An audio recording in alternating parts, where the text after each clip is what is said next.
jërëjëf mbokk yi seetaan seen émission Leewtoo ginnaaw bu ñu sante yàlla julli ci woon tàmbu tedd bi ñu ngi am mbégte tey dellusiwaat fii ci stade Léopold Sédar Senghor ci bis bu rëy takkusaan loo xamante ni ñaar ñi ñu boole ay ndaanaan lañ ndax buñ nee Eumeu Sène mu bokk ci écurie Pikine Eumeu Sène di ndaanaan di champion d'Afrique di xale boo xamante ni daje na ak ay moromam dajeeg ay rakkam ba tey muy dajeeg ay magam waaye Bombardier kenn doot ko laajte ci wàllu làmb ndax doon na roi des arènes doonaat na ko kon tey ñoom ñaar lan la ñuy xëccoo muy roi des arènes moom la ñuy xëccoo tey diggante Bombardier ak Eumeu Sène ba xam day dellu Mbuur wula day dem Pikine loolu ci kanam tuuti la war a leer.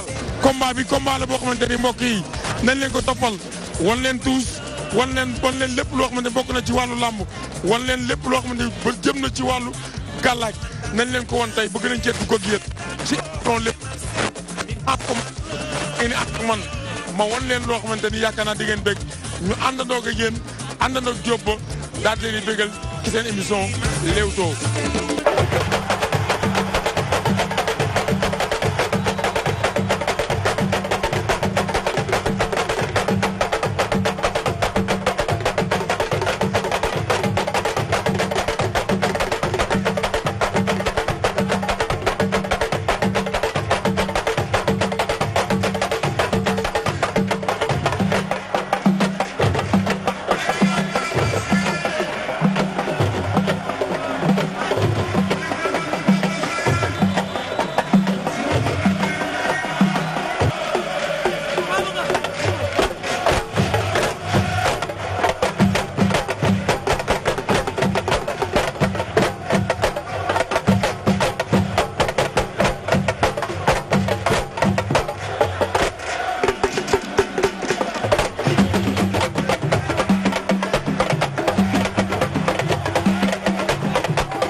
jërëjëf mbokk yi yaakaar naa ni gis ngeen Eumeu Sène noonu la duggsee ci stade Léopold Sédar Senghor mu nekkoon bis boo xamante ni yàlla suñu borom may Eumeu Sène ndam tous Bombardier nag bu ngeen gisee mun ñu leen ko wan presse bépp yaakaar naa dañoo àndandoon booy ko côté parce que fi ñu yóbbu pour ñu jël ko mënuñu koo jël parce que buñ la yóbbu ba ci ginnaaw barrière yi pour nga am image day xaw a jafe te foofu nag nga bañ koo jël mooy xaw a gën mbokk yi seetaan ngeen baal ñu loolu moom moo tax mun ñu ko jël waaye dañuy àndandowaat dem stade Léopold Sédar Senghor def nañ ci ay waxtaan am na ñu ci laaj ñu àndandoo waa di sa delluwaat te dellusiwaat.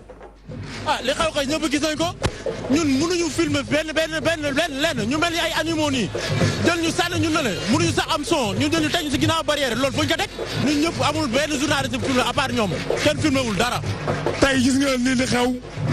waaw mais maa ngi ko rek booloo nekk benn parce que ñun liggéey lañu xam defuñu dara lu ñaaw tous Eumeu Sène bàyyi nañ ñu jël correctement tous Bombardier ñu ñëw di jël gars yi buux ñu xama rek dàq ci biti. mais gannaaw léegi nag.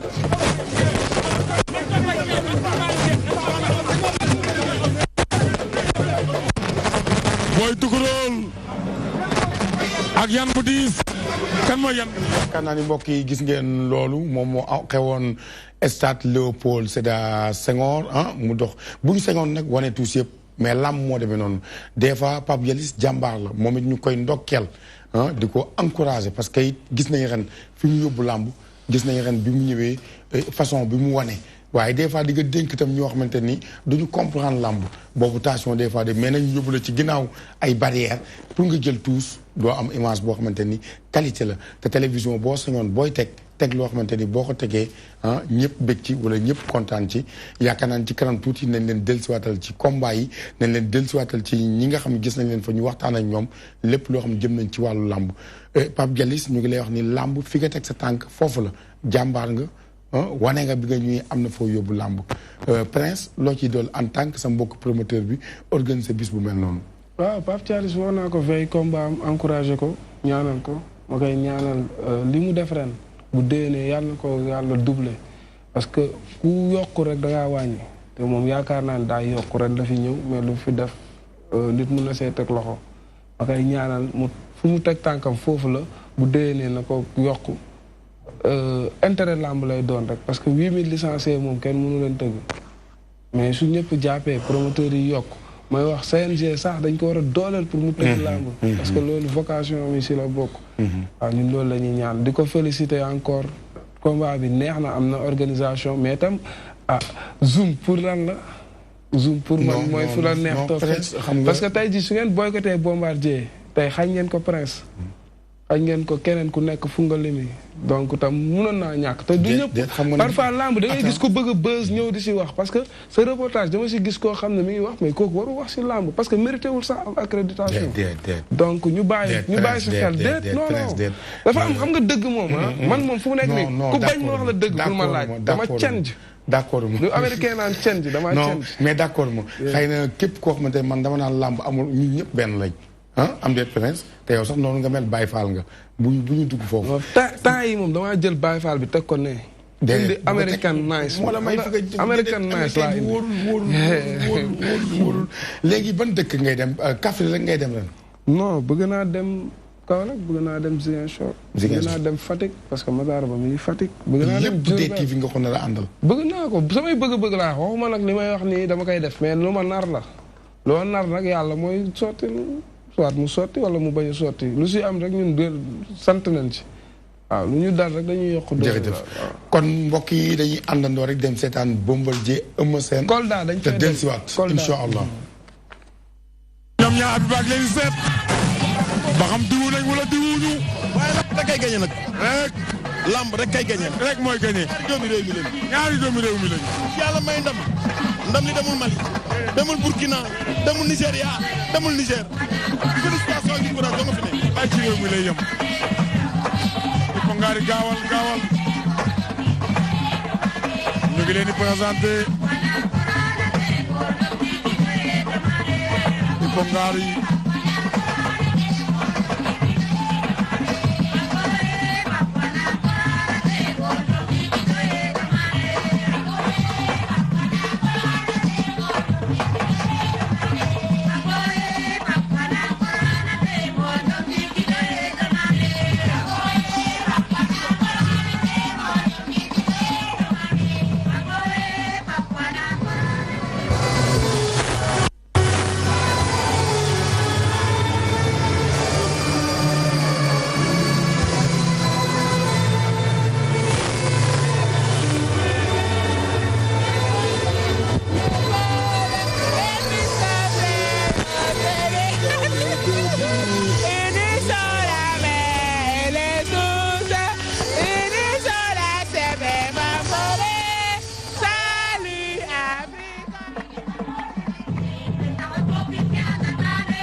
xam ne sa xel dem ci Léopold Sédar Senghor bàkk boobu ku dégg sa xel dem ci président Abdou Diouf bàkk boobu ku dégg sa xel dem ci président Abdoulaye Wade juge pare nga juge pare ma pare nga Bombardier pare nga sifflé na combat bi ku sifflé ba dal na ñoom ñaar lewaatoo Bombardier Eumeu Sène sunu càmmoñ jiital tànku ndeyjoor Bombardier sunu ndeyjoor jiital tànku càmmoñ ñu ngi leewtoo ndeysaan ñu ngi lewaatoo ñoom ñaar jàppante nañ ba mu dëgër ñu lewaatoo ñoom ñaar du yomb jàppante nañ ba mu dëgër roi des arènes ak Eumeu Sène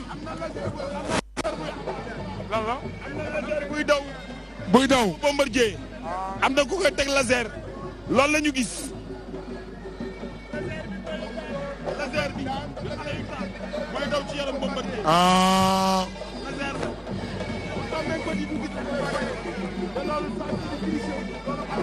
baaxul déedéet tricherie la xale supporters yi nañu bàyyi loolu ñuy def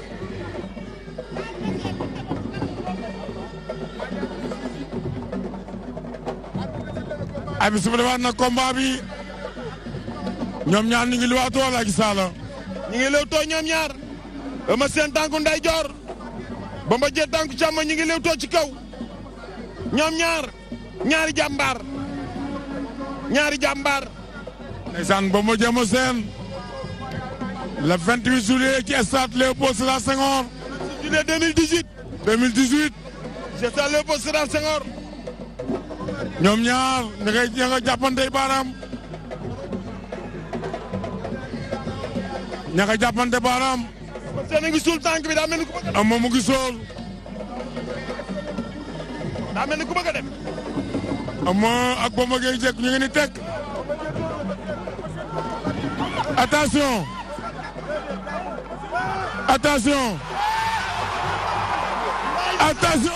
Eumeu Sène daan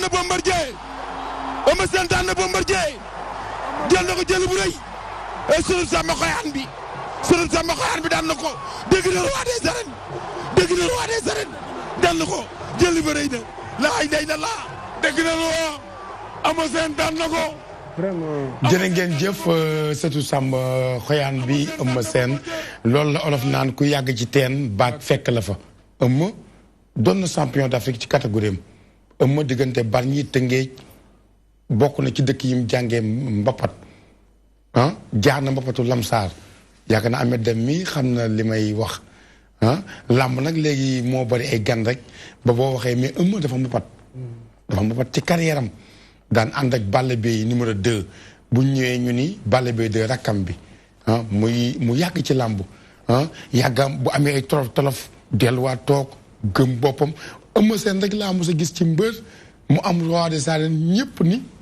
daf ko mérito loolu nag jom moo koy maye loolu fit moo koy maye loolu ngor moo koy maye ba egsi tey jii fi nga war a egsi salle bii fi lay entraîner di escaf fi la liggéeyee combat bi mais pendant 2 ans yi ma nekk ci kër gi chaque jour su ma xëyee dinaa fekk Eumeu Sène mu gaare otoom loolu teel a ñëw loolu jom la loolu fit la loolu ngor la et puis ubbi ay buntam yi am yar am teggin man laata muy bëre def na ma ak moom émission te loolu mbëri bari duñ ko nungu kon Eumeu ñu ngi lay ndokkeel ñu ngi lay wax ni ndam li yàlla na la jig waaye ñu ngi encouragé Bombardier ci sa mag nga jële woon roi des arènes Mohamed Ndao Tyson tey jii nga delluwaat jëlaat ko ci sa rakk Balla Gaye kon tey bu ko sa rakk jëlee làmba gi noonu li la waroon ci làmb def nga ko li la waroon ci làmb matale nga ko làmba mel noonu des fois nag mag ñi daanañ wax ni làmb fa mu gën a sawee fa lay dammee loolu mooy wane làmb loolu moo lay wan waaye des fois bu gi da ngaa bàyyi woon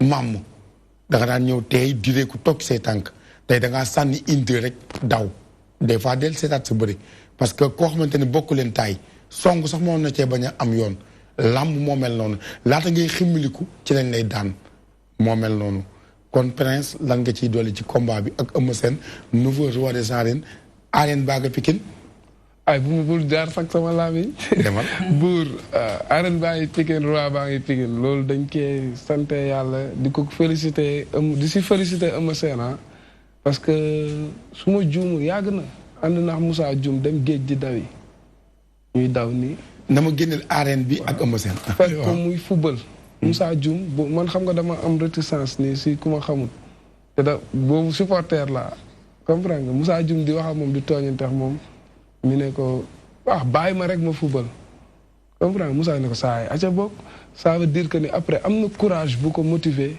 mu demaat ba nekkaat ci man dëkk naa moom si moom 3 mois si kër dëkk si kaw mu dëkk si suuf amuñu woon nag benn relation mais wax dëgg yàlla nit ku baax la nit ku bëñam di feeñ la yàggul dara avant muy bëri tase nañ fii buntu Escaf mu nuyanteex man saafanteex man malgré que xam na sama relation ak Modou Lo donc te tase nañ tam Radisson mu ñëw ñu photo ma moom ak Modou Lo loolu firnde la combat am ak Modou Lo incha allah ñaan naa yàlla tëgg ko ma koy félicité nag di ko félicité di ko ñaanal affaire bi jik ko na bàqu bu baax wër manifestation parce que fépp fu ñu ko woo si CNG dama koy gis mu dem fa na continuer si noonu. merci beaucoup jàpp ko mais Prince bis bi dafa am lu ma ki lënt de tournoi bi.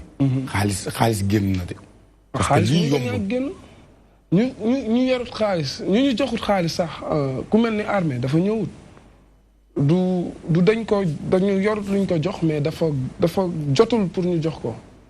waaw armée tey ñoo yendu dem neen bureau Aziz dem neen feneen ak feneen moom ak moo jàpp Libidor laa boole si benn oto donc looloo lay wan ni que man bopp li ma jàpp ñoom ñii làmb ku la faral ak ki la faralu say nit lañ làmb famille la réeroo amul ñàkk waxtaan moo am ñu si jàpp ñu si xaw ma dañu réeroo xaw ma ñooñu noonu nañ fexe jéem a juboo parce que kenn du dem si arène nationale di xuloo parce que budget de 32 milliards suñ la ko joxee yaakaar naa ni dangaa war a fexe honoré ki la ko jox. tournoi bi foo koy tëggee. tournoi bi pourquoi pas arène nationale. fa nga jëm sama caabi bi mun na ibbi lu ne. pale gi sax moo koy ibbi. mën na ubbi. pale bi laa la. caabi bi moo koy ibbi. mais nag ma gis tam nga def ci ay drapeau yu am solo muy drapeau Alioune Sarr président CNG drapeau Cheikh Kanté.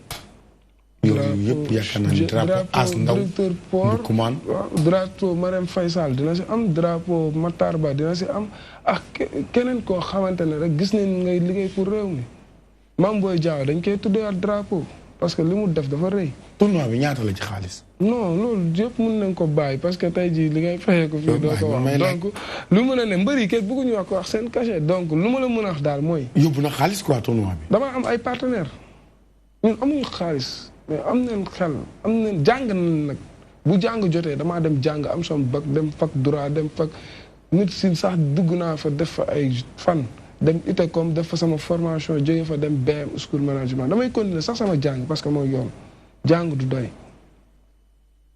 mais lépp loo si gis daal calculer nañ ko xool ko xoolaat ko doog si dugg parce que ku toog 1 an nag yor combat bii depuis daaw mënoon ko tëgg début de saison bàyyi ko ba fin de saison.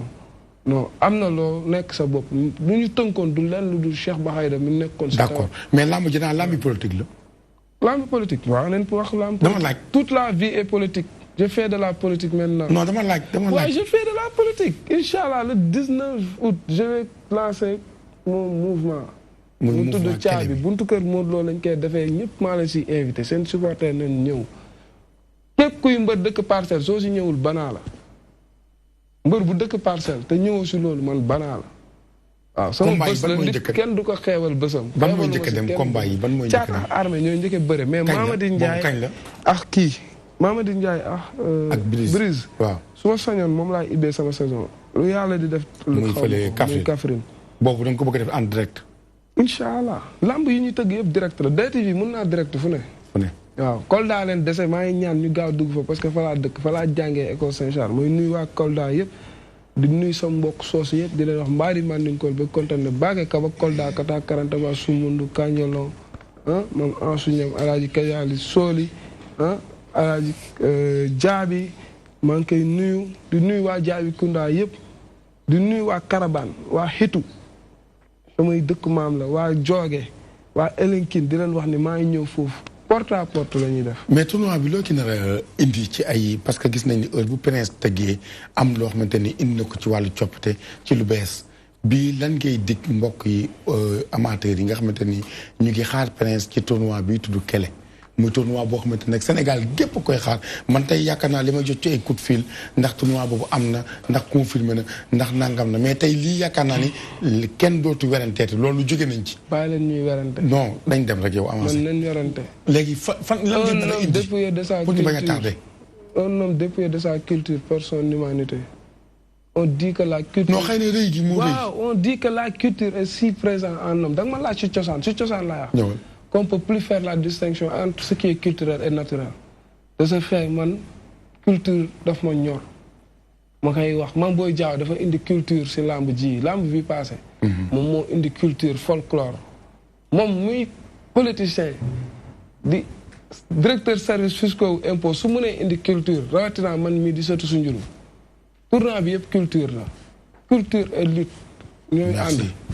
jërëjëf Thiat tournoi bi mbër yi bari bëggoon cee bokk mbër yi bari yàkkamti woon cee bokk yàlla suñu borom boole la ci. ban jom nga ci war a wane ban fulla. waaw loolu dañ koy sant yàlla fulla ñu si war a mën a woon mooy entraîner ñëw taxaw xam nga wane suñu fulla boobu bañ si wane benn ñàkk fayda parce que moom li ñuy wax mbër moom da ngaa war a entraîner boo sumee ko ñu ne mbër baa ngee parce que waroo sumeeku ñu laaj ana mbër bi instant tournoi bi la ñu si war a def moom ñëw wane fulla yàlla may ñu si ndam ñu yóbbu caabi suñu kër. waaw loolu la ñu ñaan instant même fuñ toll nii moom. instant moom daanaka commencé nañ ko bu yàgg préparé nañ ko bu yàgg.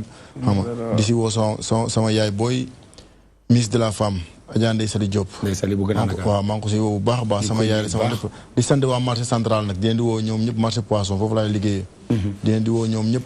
yooyu ñoom Jibi Ndiaye waaw ñoom ñëpp Thierno Mbengue ñoom ñëpp ñu ngi si jàpp na ñu koy waajal bu baax a baax a baax. Brice tournoi bi mbër yi bari bëggoon cee bokk yàlla suñu borom boole la ci nga war a jëm Kaffrine bu neexee yàlla ci drapeau as ndaw bëlëb ndukkumaan saa ndeera faxa muy suñu xarit di sama soppe moom it di nit ku yàlla baaxal.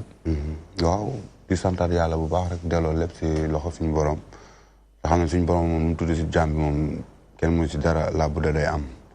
bon bëgg-bëggu Prince la bëgg-bëggu Sénégal la suñu bëgg-bëgg la yàlla boole nañu si dañuy boole lépp delloo yàlla tey sant bu baax nag di ñaan yàlla suturaal ñu bis boobu noonu Kaffrine suñu dëkk yàlla may ñu ndam di woo nag waa Ndoukoumane di leen wax ne seen doom laa buñ ma jàppalewul amul keneen kuñ jàppale parce que ni ku nekk fa nga dëkk foo nga am ku si mel ni As Ndaw dafa war a jàpp si Brise ku si mel ni suñu maire bi Ablaye Wilane dafa war a jàpp ñoom Mata si Diallo autorités yi dëkk Kaffrine yëpp man maay seen mbër tey buy représenté Kaffrine di toog télé du ma toog te santuma sama dëkk ndax nit amul fu dul fa nga jógee nañ ma jàppale waaw mbay nag sa weewu tànk ngay commencé di woo waa Grand Médine sama mouvement bu ndaw bi nekk fan si club bi di leen sant bu baax day métti taxul ñuy bàyyi bis bu ma daanoo bis boobu la ñuy gën a ñëw sama gaale bis boobu la ñuy gën a fere parce que comme li ma doon wax si làmb ji rek man awma ay fans ay doomu ndey lay am dama am ñoo xam ne dañu ma jege di jàppale Brise muy neex muy naqari dañ may jàppale ak lu mu métti métti te xam ne Brise yaaful sul daanu chaque instant day teg alxatir yàlla suñu borom atee jërëjëf sant nag ñi ma àndal di nga dellu si waat ci sant incha allah Ahmed bu dul Papa Sow kan la war a nekk gladiateur le nouveau gladiateur. le nouveau gladiateur. waaw. kon le nouveau gladiateur. génne Ahmed si sama tournoi bi. ah mu ngi si biir mu ngi yor caabi. Ahmed mu ngi caabi. mais waxu leen mu leer yéen ñaar ah. am na ci lu ngeen nekk mais leeral leen ko fii. waaw la taxaw comme combat yi nag yëpp. amul benn mbër bu ñu ci tënk. si ñëw ñu contrat tournoi ak mbër yi combat laay si mbër yi man. combat bu weesu ñu jëm si beneen. am na nag loo xam ne contrat de confiance la comme AB technologie ni ñu koy waxee samay sponsor leen Bruce Lee moo waroon sol blouson AB technologie. blouson COSEC mi ngi fi. caata ko kii armée ko waroon sol. bon ñu ngi leen di ñaanal yeneen jotaay yi ñuy def. sponsor yi macha allah. Patisen ñooy sama number one. ah bon Patisen depuis que Prince nekk si làmb mu yéex xa dugg si làmb bi mu commencé si dugg ñu ngi wax Prince vacances su école su làmb tëjee ñu ngi wax Prince sa géej gi. Ahmed. waaw tournoi bi. mooy comme ni la wax rek nee naa la ñun ñoo ngi si ginnaaw Prince. waaw incha allah nan dañuy ñaan yàlla rek lépp sotti si jàmm ak salaam. tournoi moom man ma si jógee incha allah xam nañ ne mu nga caaray. ñoo ngi kele bi. waaw incha allah. ak la gladiateur rek. Thiat ndax di nga nangu loolu. saa bëgg-bëggam la wax rek. waaw la gladiateur bu ñëwee fekk fi typhon bi de typhon baa ngi fi de. la gladiateur rek. mais typhon baa ngi de. la gladiateur. dara du dégg nga li mu wax. mais typhon baa ngi de. typhon bu xam ngelaw du bàyyi dara. lépp lay fëla kër yeeg building yëpp lay daan. dañuy ñaan yàlla mottali rek.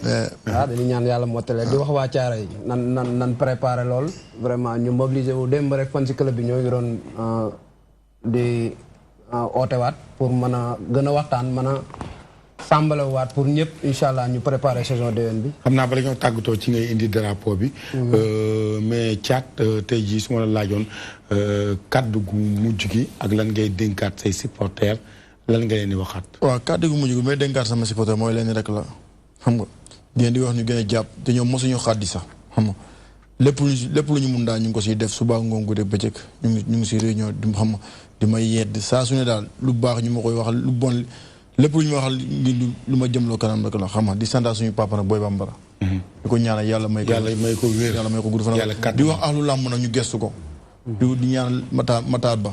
ministre des sports mu ñëw gëstu suñu paa bi Boy Bambara ko mu gëstu ko bu baax a baax.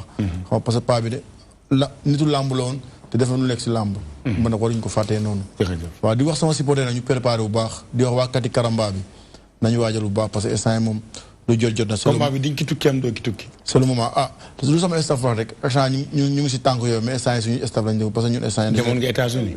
waaw man du ma fa gëj parce que instant yi moom samay staff laay waxtaanee démb rek sama boy ne foofu ñu may contacter naa ma comme combat bi taxaw na looy xaar ba ñëw ko ma ko daam si yooyu may nekk mais bu soobee yàlla lépp lu si mun di nekk daal sama diggante ma promoteur bi nañ si waxtaan di gën a waa marché central ñu jàpp si bu baax a baax sama ñoom Tafa ñi fa nekk ñëpp ñoom Tafa merci maa koy nuyu waaw merci sama maire bu baax maa koy siyaare bu baax yaay boy sama marché la ndeysaan waaw dëgg waaw ñu ngi leen di siyaare bu baax xam nga di sant Père Pala ñoo bokk fa ñuy nekk Père Pala Diop ñu ngi sant bu baax di sant waa axlu lamb bi sanda sama dëkk fi ma dëkk jon waara mi sim naanu siyaare anum to bëgg anum laa noonu ndam na combat fa ne maak o yàlla ceenten ndam sant yaa waa Ndefleng mbo yaay mbo fap sant yaa jàmmi famille fop waaw képp nu naa bëgg yaa caate mais sant yam toogan ndam na combat fa ne boo yàlla waa ceenten ndam di wax axlu lamb di woo waa ñaatal yëpp bàyyi ma kenn képp ku ñaatal maa lay bëgg di la sant di woo gaa ñi ñëw jàpp parce que ñun ñaatal ñun yéen lañu am daal amuñu jërëjëf Brice rawatina waa Taïba nag jërëjëf Brice combat bi di nga ci tukki am doo ki tukki ak kàddu gu mujj gi waaw bëgg nañ ci tukki liggéey xama liggéey waat ñëw pour changer waaw dund leneen quoi waaw bëgg nañ ci tukki daal liggéey ci lu métti waaw buñ ko mënee bëgg nañ ci yàlla nañu ko yàlla defal nag ñu koy sabir bu baax ñu koy sabir bu baax supporters yi maa leen di jox rendez-vous Kaffrine di leen wax na ngeen jàpp ngeen teel a ñëw lépp luy mun a am na ngeen teel a ñëw bu dee esat na ngeen teel a ñëw bu dee Kaffrine na ngeen teel a ñëw maa leen di jox logement ak lépp gars yi waa Grand Médine fii lay njëkk a wax maa leen di jox logement ak lépp seen kër gi ñuy dal ak tout seen añ ak lépp préparé nañ ko di wax waa Kaffrine nag ne leen waa Dakar ñooy ñëw ngeen dalal leen xam nga di sant nag ñi ma àndal boo yi ma àndal ci suuf ñoom Ama ñoom Modou Gassama sama rakk bi Fëriñ xam nga di sant waa Grand Médine kër gi may fréquenté ñoom Mari Faye sama waa Gàlle ñoom Soxna Ablaye xam nga ñoom Aram Laay waa Foire waa gendarmerie Foire ñoom chef Senghor ba ci Papis sama gars yëpp ñoom chef Ndour ñoom ñëpp maa leen sant bu baax chef Ngom xam nga waa gendarmerie Foire ñëpp maa leen di ziar bu baax ñoom Aram Laay borom Cambérène di sant waa Grand Médine bu baax a baax ñoom Satou xam nga ñoom Ama xam nga ñoom Layla ñoom Sirifo ñoom Babacar gars yëpp maa leen sant bu baax di leen wax Brice mu ngi fi di sant yàlla bu baax xam nga nañ jàpp bu baax te xam ne yàgg-yàgg day ñëw. jërëjëf incha allah Ahmed Deme tey ji kàddu gu mujj gi ak fan nga jëm. waaw kàddu gu mujj gi mooy dañuy wax alhamdulilah rek bon di remercier ñi nga xamante ni ñoo jàpp suñu combat bi ku mel ni suñu monsieur le maire Ndiaga Niang di sant Dawu Ndiaye yaay Bayam Diouf maire Siga maire Aïssatou Faye di sant Téhéran bu baax a baax ndax chaque combat bu ñu ko waxee rek day taxaw nit ku yàlla baaxal. waaw Téhéran moom amuñu fayam vraiment. Téhéran nit ku yàlla baaxal. waaw di sant Assane Talibé Cheikh ndax moom day sonn. wax dëgg yàlla ku yàgg sonn ci yéen. waaw ku yàgg sonn vraiment amuñu fayam ñoo ngi koy ñaanal yàlla. ak ci mbëri caare yëpp. yàlla yàggal taxawaayam vraiment amuñu fayam. di sant suma yaay aw ma fayam encore une fois di ko ñaanal wér gudd fan di ñaanal sama mag yi ku mel ni Aram ñoom Jeena ba ñoom Mamati dañuy sonn di sant waa Thiaré gi yëpp sama pam mooma dem. ana drapeau bi. drapeau bi mooy andi drapeau bi. waaw nañ la ko jox. di sant nag waa kër Constantine bu baax. waa kër Constantine yow ñooñu moom ñaan ñuy wër garab ngeen. waaw bu fekkoon commencement bu noo xam ku jiitu. waaw waa kër Constantine ma seen fay di sant waa Lexaar Pambal waa Tiwaawan waa Njaxate Njaasaan waa Serif Lo vraiment dañuy sonn samay combat. di sant ku mel ni sama mère Aïssatou Faye. waaw kooku moom amoo fayam Brice jàppal. loolu moom mooy drapeau bi nga jël keneen ci Brice. drapeau Mame Boye Diao le meilleur des parrains. Mame Boye Diao. le meilleur des parrains yàlla baaxal yéen a ngi may nëbb. di sant nag sama boy. waaw ku mel ni Habib. boobu mooy drapeau Mame Boye Diao. Pape Diagne. Ali Kébé vraiment dañuy sonn trop vraiment di sant Baye Sall suma entraîneur di sant waa Ikiri Thiaré Kaver man daw ma seen fay. ku mel ni ay Thérèse Ndiir ay capitaine ku lim Dioum Reug Reug mu ngi États-Unis toujours mu woote. vraiment Reug Reug tamit suñu xel ngi si moom. voilà xam nga di sant mbër yëpp yi nekk Ikiri Thiaré Kaver man daw ma ren kenn lu nekk ci drapeau bi nag am na ko moom mooy Asu Ndiaye. Asu Ndiaye si lan borom drapeau bi. laxasal ma. di sant Mame Mbaye Ndiaye. Mame Mbaye Ndiaye maa ngi koy sant bu baax. waaw di sant soxnaam vraiment. Mame Mbaye bu Yoff. non. ak suñu sponsor yi tam ñu leen di sant bu baax a baax. di sant sponsor ñu gën si jàpp. Ibil Zador Sidi Diagne di sant waa Lonase yëpp. waa AB technologie waa Patisen. di sant nag sama ñaari grand. ku si mel ni Youssoufa Niang.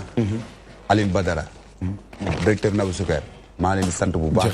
jërëjëf Prince grand yu lan ngay sant bu baax Brice ak lay bëggee. Prince li may daan xaaral waaw mais waa sant ko gaaw rapidement waaw xam nga kenn ku nekk jox naa la Prince acca li may daanalee mooy suba Jéy mooy tëgg. Jéy waaw ñàgg mooy booy ñàgg mooy bëre ak Tafa Leer. ak Tafa Leer booy ñàgg ak Tafa Leer. loolu moom mooy tëj mooy apothéose. apothéose mooy waaw terminé en beauté. ñu ko siy ñaanal yàlla defal ko si lu koy njortam. di woo promoteur yëpp comme ni ñu ko doon defee du ñu woote sax parce que promoteur yëpp ñu ngi fa kanji mooy ji rek diriger contingent bi Fallou Ndiaye doomu ndeyam ñuy sant soxnaam di ko nuyu Kumba Sari di nuyu waa këram parce que Jéy ñoo bokk suñu Daaru Salaam mooy nuyu Cheikh Babacar Mbacke mu ko bëroo di nuyu waat njabootu làmb encore di ñaan yàlla na yàlla jubóole ñëpp di sant sponsor yi j'adore comme li si Sidi Diakhaté wax rek doy na ku si dara jaaraat mooy loolu di féliciter dégg naa mën nga cee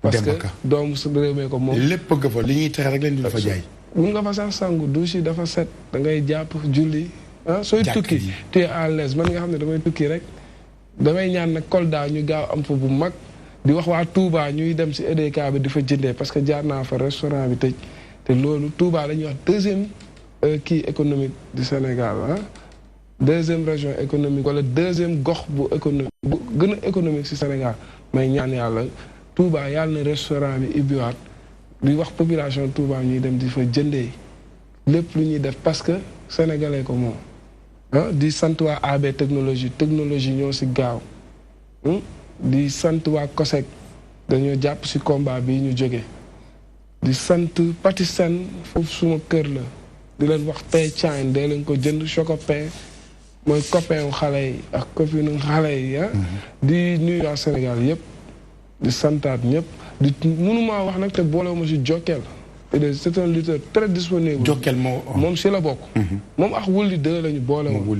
après dañoo seen Wuli 2 muy wax ñu ne si laa changé sama communication ne Jokkel ak ku muy bëreel démb tase naa Wuli 2 stade waxtaan leen baalante ak mu ne moom en réalité Jokkel la bëggul woon bëreel mais man ko am sama numéro ñëpp am nañ ko si làmb même si combat boobu Fallou Ndiaye moom laa ko bàyyee woon mu taxawal ko. soo bëggee sama numéro si làmb soo ko laajtee Fallou mu jox la ko soo ko laajtee keneen mu wax la ko nga wax li nga bëgg parce que ñun tënkuñu benn mbër mbër yi yëpp contrat la ñu am ak ñoom combat ñu pare su neexee ñu dolli su neexul ñu seeti feneen. li may def man gëm naa ko dafa neex mënuma si wax te gërëmuma Kéba Kanté parcelle 1 ba 26 waa Kolda Ziguinchor bàyyi ma fenn Fuladu bi en général ñu ngi leen di woo le 19 août terrain unité 10 rentrée politique. Presse, promoteur, presse, citoyen sénégalais pour soutenir le président Macky. J'ai une maison de prod boo xam ne ñoom laay liggéeyee aram maa ngi koy nuyu di leen def le tour du Sénégal wane les réalisations du président actuel. D'accord. Ma jéem a dagg parce que. DTV laay liggéey la. dagguma la. fii laa choisir dama bëgg a nekk damay fi ma gën a nekkee à l'aise fa laay liggéey DTV. dama ànd ak DTV caake rek soow la benn mënu see dem bàyyi moromam dañuy suukar rek doolu di glace avancé waaw. léegi pare nga dagguma. ñaanuma yàlla pare ñu pare nga yow. pare nga tey léegi noo ciy dolli Prince wuy ma pare nga. baari day taade pare nga tey ci émission bi ñaanuma yàlla pare saa waa ji ñu ngi santaat yàlla daal ah. di wax alhamdulilahi rabbil alamin di sant ñëpp ñu si jàpp président Babou Matar Ndiaye mooy taxawal sama combat yàlla baaxal. Abdoulahad Ndiaye ñoom Pape Ndiaye di nuyu Kanji ah Mor Ngéwél Mor Biiru Sam Mbaye son suñu yaay suñu jigéen soxna Ndeye Ndiaye Tyson Pape Abdou Fall moom mention spéciale moom it yàlla na ko avec un grand S voilà ñu koy ñaanal penk boobu lépp lu mu fa ñaan yàlla na nangu. mais déwén xam naa dinaa dem. waaw incha allah yow buur yow di nga dem. déwén dinaa dem incha allah sa xarit père Basirou Sow. Basirou Sow. waaw maa ngi koy sant bu baax nit ku yàlla baax maa ngi sonn bu baax a baax. yaay bàyyam Diouf moom it aw ma fayam. jigéen ju mën góor père Abou Ndiaye asalem vraiment aw ma fayam day sonn trop. waaw zëtt maa ngi koy gërëm ak Assane assurance. ñun samay xarit Mansour da nga ko fàtte. sa ko fee. Mansour samay publicité jàllale ko. buur dafa bu fa classe Mansour. ko fàtte waa Kër Cheikh Amar. Cheikh Amar. waaw waa Kër Cheikh Amar. waaw ma leen wax sama combat bi dem naa fa mais am na nu mu demee mais war na mën a gën a pire. d'accord waaw waa Cheikh Amar ñoom Kader Ndiaye. mooy nuyu Kader di ko ñaanal yàlla defal ko jàmm. waa Kër Cheikh Amar jërë ngeen jëf jërë ngeen jëf. ñoom père si. buy bëree suba. xale capable maa ngi ko ñaanal yàlla may ko ndam. jërëjëf yàlla dégg na yàlla. mbokk yi yaakaar naa ni gis ngeen loolu muy bis boo xamante nii ci kàttanu yàlla bu àndeek dogalu bi yàlla nañ yàlla may fekke yàlla nañ yàlla may tal yàlla nañ yàlla may ñu fekke ko jàmm te kenn bañ a tëdd combat yi moom moo jëm déwén waaye Prince war ci ànd ak ki nga xamante nii moom mooy DTV ñu war cee def liggéey bu rëy yaakaar naa ni lii ku ko gis xam ni doy na ku ko gis xam ni bi dañuy ñaan yàlla rek yàlla may ñu fekke kook jàmm Ahmed loo bëgg a dolli rapidement ma tëj vraiment. Mame Boye Diao lan bëggoon a yóbbul drapeau bi léegi nii incha allah. léegi nii bu dee tëddagul mu xaar quoi. bu dee tëddagul mu xaar la kooku bu la neexee mën naa laa gunge. après Prince dina ko contacter. d'accord d'accord jërë ngeen jëf d'accord Malick Ndiaye. merci ñaanal sunu maam Rokhaya Sarr yàlla na ko yàlla. allahumma amiin mbokk yi yaakaar naa ni gis ngeen loolu mu nekk Prince di jàmbaar Prince di ndaw koo xamante ni yaakaar naa ni sama xarit la nag maa ngi fàttaliku bi sama waajur góor wàññeekoo ñëw fa indi fay teraanga yu bëree bëri sama waajur daf ma koy laaj bu jigéen ba léegi daf ma xam ne Prince lépp lu mu nekk nañ ci nekk Prince lu mu jàpp nañ ci jàpp waaye nag man promoteur yëpp noonu lañ mel ci man a Sambay gis ngeen bëkk dem moo Njaay li ma defal ci stade Iba Mar Diop taxawal ma àdduna bépp taxaw mu jël mbubb solal ma wiñeekuwaat yemu ci jël ci mbubb mi def ci teraanga bi ma ko làmbee teraanga laaj fekk mais mooy wane ni suma rakk la mooy wane ni suma xarit la moom it nii yare Prince noonu lañ ko yare ki Sandaga mooy xale bu am jom xale bu am pëseef Kanji noonu la mel ci man et tout mais Prince dama ko jàpp ndax sama waajur moom ma ko jàppaloo parce que bi ma ñàkkee waajuru góor moom laa njëkk a gis ci promoteur mu ñëw ànd ak Max Margan fekk ma ba caaro yi kon maa ngi lay ndokkeel te wax ni lii kër gi rek tey yaakaar naa ni maa ngi ciy waxtaan ak kilifa yëpp kilifa yi jël nañ ko def ko ni seen bis fépp fu mu laaj promotion nañ ko fa def DTV daal ubbil na ñëpp ay portam loolu la ñu waa kër gi sant loolu la ñu kër gi sant mbokk yi yaakaar naa ni lem neex na lool waaye kenn du ko diwoo maa ngi sant ñi fekk woon ci caméraman yi ak waa régie ak ñi nga xamante ni ñoo jàpp ci liggéey bi ba ñu yemb Momar nekkoon ci wàllu montage ci wàllu combat bi ngeen seetaan ñu ngi gërëm ñëpp di ñaanal ñëpp jàmm mbokk yi yaakaar naa ni ñu ngi ñaan ci Sénégal jàmm di ñaan jàmm gi sax tàkk jërë ngeen jëf ba altine ak jàmm ci beneen façon DTV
tryna cut that bitch off. Yeah. So what you saying, ho? You know I'm the man, ho. So what you saying, ho? ñuy am mbégte di addu ngeen di teewlu mbokku téléspectateur yu DTV yi comme ni ma leen ko waxee woon ñu ngi waajal événement bu rëy fi nga xamante ne moom mooy Pikine mu tombé anniversaire u Salou Bantamba mbokk yi ki nga xamante ne moom mooy suñu grand Yatma woo ñu fi ñu fas yéene xool ñi nga xamante ne ñoom ñooy doomu Pikine yi fi dëkk ñi nga xamante ne ñoom ñoo fiy génn jàpp leen ni ñoom ñoo fas yéene qualifié ci ngandam final bi nga xamante ne si la ñu jëm mais balaa dara mbokk yi dañuy wax ci événement bi nga xamante ne moom mooy le 21 juillet. salaamaaleykum grand Yatma. waaleykum salaam. maa ngi lay ziar. maa ngi lay delloo ziar. naka Pikine. ah maa ngi nii Pikine a ngi nii rek di leen namm nag. événement bu rëy le 21 fi nga xamante ne moom mooy Pikine Est ci Salou Bantamba. waaw fii de mooy Salou Bantamba saal bi nga xamante ne mën naa ne bépp sportif bi nga xamante ne bëgg nga defal sa yaram rek fii nga koy fekk si te fii nga koy wër si. voilà. alors ñuy waajal événement bu rëy le 21 alors lan lañ ciy xaar. en tout cas événement yi moom man mën naa ne moom bànneex ak mbégte moom lañ siy séentu. parce que mën naa ne képp ki nga xamante ni yaa ngi tàggat sa yaram si Salou Bantamba émission bi mel ni yaa ngi koy yàqamti te di ko namm.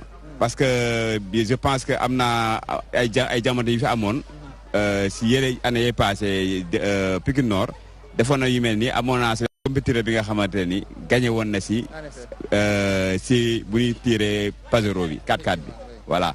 léegi nag xam naa bii nag comme que ñu ñoo ayee bëgg naa nag ba nga xamante ni jongante bi nga xamante ni moom mooy jongante bi nga xamante ni képp koo gis rek da nga koy jéem a roy pour mu am li ma am. donc jàpp nga ni événement yu ñuy defagum moo xam parcelle la moo xam ci région yi la ay Ziguinchor alors bi ñu fi fas yéene def fii ci Pikine moo xam nar a daax. suñu xoolee rek xam ni waa Pikine moom mën naa ne moom jongante la ñu mën. jongante moom mën naa ne yàlla def na ni moom saa yu ñu si duggee yàlla day mel ne si teg loxoom. te mën naa ne nag moom su bés baa ngi dañuy xam ni pépinière du morom gars yi. alors yaa ngi ma doon wax ni war nañoo balaa ñoo def dara dem ci mairie bi bu daal di gis le maire bu ñu fa jógee daal di dem seeti ji champion bu mag boobu di Boy Niang. waaw loolu dëgg la parce que loo gis dafa am bunt. te ñun suñu maire ñun mooy buntu Pikine Est. parce que aussi bala ñuy wax Pikine Est sax parce que dëgg la mooy maire Pikine Est mais aussi ma fi jaaraal nuyuwaale suñu maire de la ville nga xamante ni moom moo uuf ñëpp mais buntu bi nga wax nag mooy buntu bi nga xamante ni suñu maire moom lépp li nga xam ne dañ koy def Pikine Est saa yoog si wooye mu teg bàyyi lépp mu ñëw jàpp surtout nag pépinière bi nga xamante ni su ayee moom danaan moom pépinière am la moo tax man bala ñuy def dara il faut dem si moom waxtaan ak moom wax ko pour nga xamante ñu àndandoo def li nga xam ne moom la ñu bëgg a def. kooku mooy Yatma waaye Galassouma mu ngi taxaw ci première saalam xam ngeen ni bu ñu ñëwee di def avant premier moom mooy yor wàllum saal yi wàllum compétiteurs yi salaamaaleykum Galas. waaw maa lay fay Cheikh Omar di nuyu mbokk téléspectateur DTV yi den seen émission Dooley Xel Cheikh Omar. voilà yaa ngi sa première salle Galas man maa ngi taxaw ak grand Yatma ñuy waaj a dem ci le maire après dem seeti ji Boy Niang. waaw Cheikh Omar maa ngi nuyu suñu grand bi grand Yatma maa ngi koy nuyu mais déedéet sax Cheikh Omar maa ngi si saalam muy Salou Bantamba tey fi ma sama premier salle Cheikh Omar xam nga dugg xool compétiteurs yi tey nan la ñuy waajalee bis bi le 21 xam naa Cheikh Omar le 21 fii si Pikine naa ta yomb let's go mu dem ñëwaat.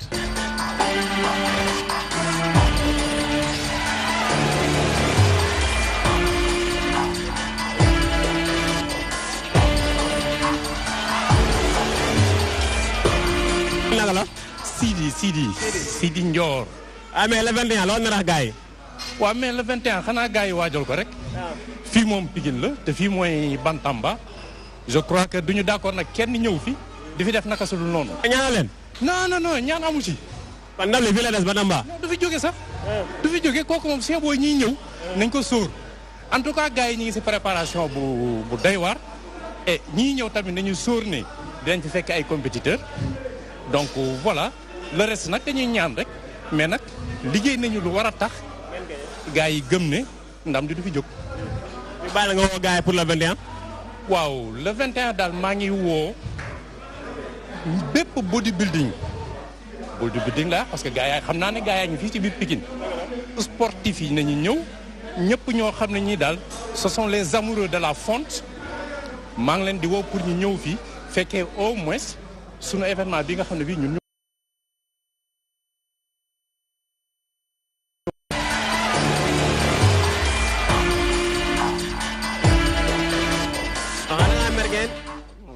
sax xam nga liggéey rek yaa ma gën a xam. mais gannaaw lewat na de. ah non mais xam nga bagage yi moom waa ñun xam nga boo xoolee nag ñun waa taay singa lañu. waaw on est des Pikine fii ñëpp. waaw mais dafa xaw a lewat quoi gars yi doole xel amul lu lewat de gars yi nee nu la may dara si bés ba. waaw mais ñu ngi leen di xaar rek. ñu ngi leen di xaar di leen diglu bu baax a baax a baax. ndam li fii lay des wala lay génn. bu soobee yàlla incha allahu rabbi. fii lay des bu neexee yàlla.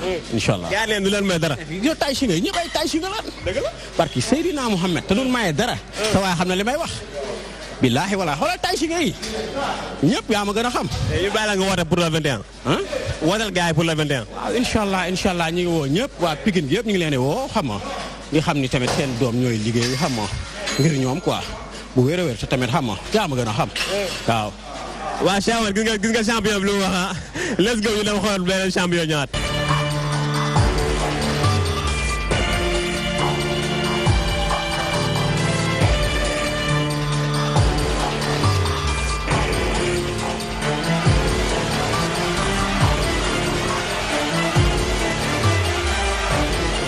dafa la nga mer de. waaw da ngeen ma fekk si lu ma bëgg quoi lu may live. muy train.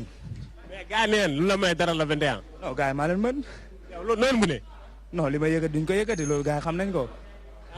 waaye ñi ma jege xam nañ ko. kon ndam li fii lay des. fii lay des. du génn. ñu bàyyi la nga woote la 21. waaw maa ngi woo suma gars yëpp.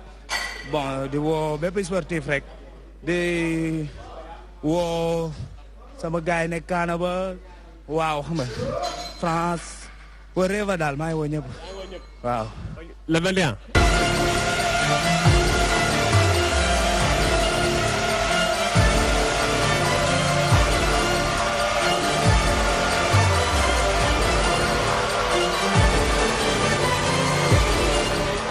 waaw mais champion bi gañ ñi xanaa si la bokk. mooy secret bi. mooy secret bi. mooy génn doole ji. mais gars yi ne leen le 21 du la may dara. ñu ngi leen di xaar. waaw lu ñu liggéey dañu ko liggéey ba pare te duñu wax. jëf lañ gën a mëne quoi. waaw jëf lañ gën a mëne quoi ñun ay wax moom xam nga bariwuñu sax di wax. gars yi dañuy wax di jëf. dañuy wax di jëf. ñu leen di xaar nag. duñ leen may dara. lu ñu kupp rek ñu raase ko. waaw. lañ wax gars yi ba le 21. taay si nga ñu ngi leen di xaar de. waaw ba la ñëwee dinañ dal seen kaw wala ñëw ñu dal seen kaw.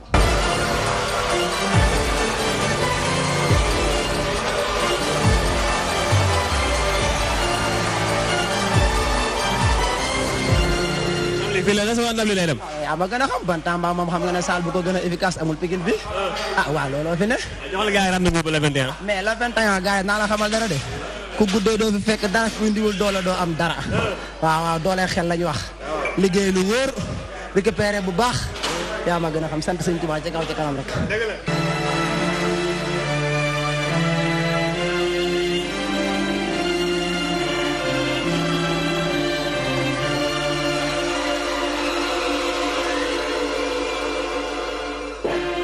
oh Cheikh Omar dama doon jaay bëri karaw rek gis naa ko bu karaw fuuf champion bi ñu ngi lay nuyu. ñu ngi lay fay.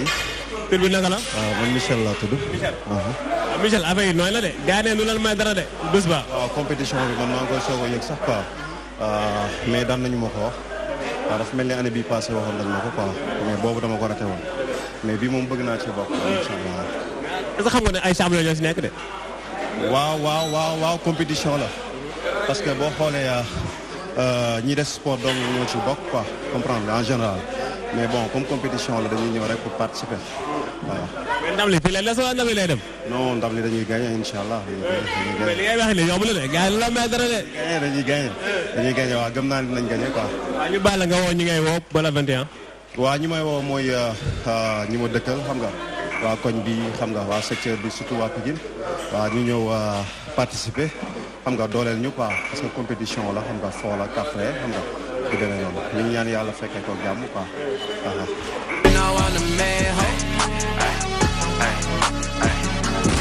voilà mbokk yi ñu nekk fi nga xamante ne mooy buntu mairie Pikine Est ñu fas yéene seet si Issakha Diop ñu fas yéene waxtaan ak moom ci événement bi ñu war a organiser le 21 juillet ngeen topp ma mbokk yi.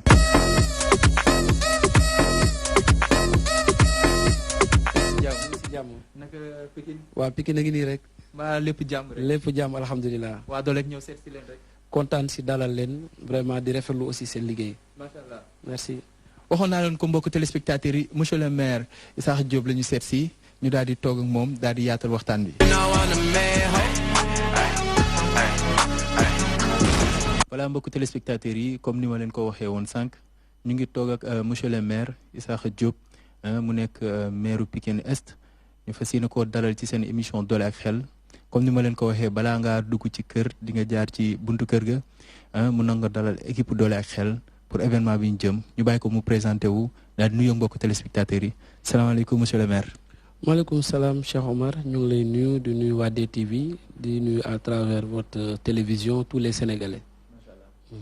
alors ñuy waajal événement bu rëy le 21 juillet ñu ànd ceeg ñoom Yatma alors ñu ne waa Pikine war nañoo jongante seen biir compétiteurs yëpp war a jongante seen biir ñu ne balaa ñoo def dara danañu ñëw ci yow kilifa gi nga dalal ñu nga daal di ñu souhaiter à la bienvenue.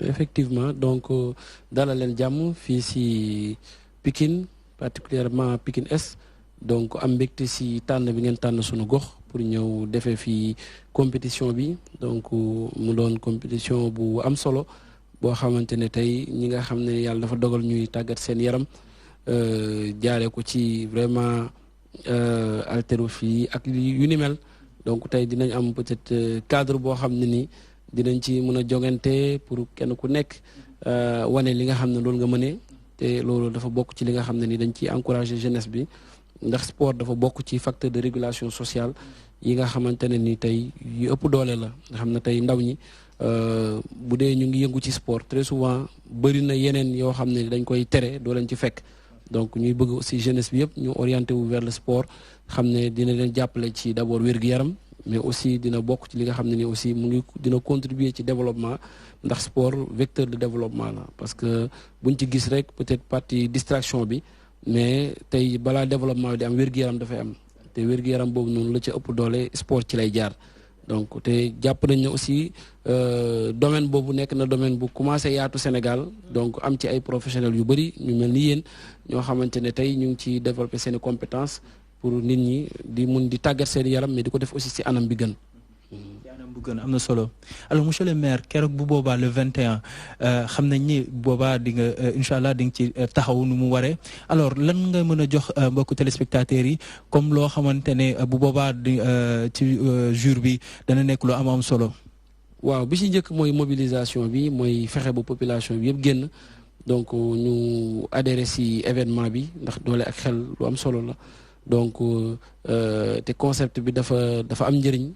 te àdduna moom xel moo koy defar wante doole moo koy mottali ndax xel kese xëy na bëriwul lu mu mun a lijjanti mais doole kese aussi xëy na li muy lijjanti mun naa bañ a baax ni ñu ko bëggee donc loolu li ñuy njëkk a def mooy fexe ba askan bi yëpp yëg ko suñ ko yëgee ñëpp ñu ñëw participer ci activement mais aussi positivement kenn kuy ñëw nga xam ne da nga ñëw pour compétir donc xam ne mun nga fa jëlee ndam mais aussi mun nga fa jëlee leneen donc ñun aussi ci wàllu organisation bi ñu am ci une implication ci wàllu appui aussi waxtaan nañ ci ak organisateurs yi pour nga xam ne ni na am loo xam ne ni mairie bi na leen ci jàppale ba vraiment organisation bi mën a am ci anam bu gën. bu gën ñu ñëw tuuti rek ci question bi par rapport ak jeunesse bi ñu xam ne maire nga jege nga aussi jeunesse bi nga nekk également jeune alors lan mooy vision bi tey par rapport ak jeunesse bi xam nañ ne xawuta yomb lijjanti yi xawuta yomb xaw na metti parfois lan mooy vision bi. waaw vision bi mooy dañu gëm ne jeunesse mooy développer réew dëgg la nag jamono métti na bëri na lu ndaw ñi war a mënte mënuñu loolu yëpp mu doon aussi poids ci kenn ku ci nekk fardeau bu ñuy porter mais chance bi ñu ci am mooy ci jeunesse bi lañ bokk xam nga tey boo amee fanweeri at tey nekk maire donc mun naa wax ne bokk ak maire bi am 70 ans parce que yow en tant que jeune dafa am loo xam ne nii da nga ko partager ak ñi ëpp ci population bi parce que tey majorité wu population bi ay jeunes lañu donc plus de 65% ndaw yooyu nag ñun dañu bokk ci ñoom bokk ak ñoom li ñuy dund muy ay jafe-jafe muy ay bëgg-bëgg muy ay yéene muy ay ambition moo tax tey xam nañu ne ndaw ñi li ëpp ci ñoom li nga xam ne moom la ñu bëgg mooy fexe ba kenn ku ci nekk am métier d'abord bu métier bi amee utal liggéey ensuite parce que tey jafe na nga utal nit koo xam ne nii xëy na yaa ngi koy utali liggéey te amul déjà métier bi nga xam ne ni moom la am ci wàllu qualification ci loolu nag aussi mairie bi am na ci vraiment une vision très claire te di ci def investissement bu askan wi mën a seede ndax tabax nañ fi benn complexe boo xam ne nii cyber communal la mu doon espace de recherche mais aussi de connectivité pour ndaw ñi kenn ku ci ne mun a am accès à internet mais aussi mun a def formation ci wàllu informatique ak nouvelle technologie de manière générale mais à côté ñu tabaxaale aussi bibliothèque municipale boo xam ne tey képp kuy gëstu tey ci gox bi ba yeneen ñi nga xam ne sax dëkkuñ ci commune bi dañuy ñëw pour ñëw mun a yokk seen xam-xam fii au niveau de la commune donc ci wàllu sport nag bëri na lu ñu ci def donc mais pas seulement ci wàllu football parce que y a une tyrannie du football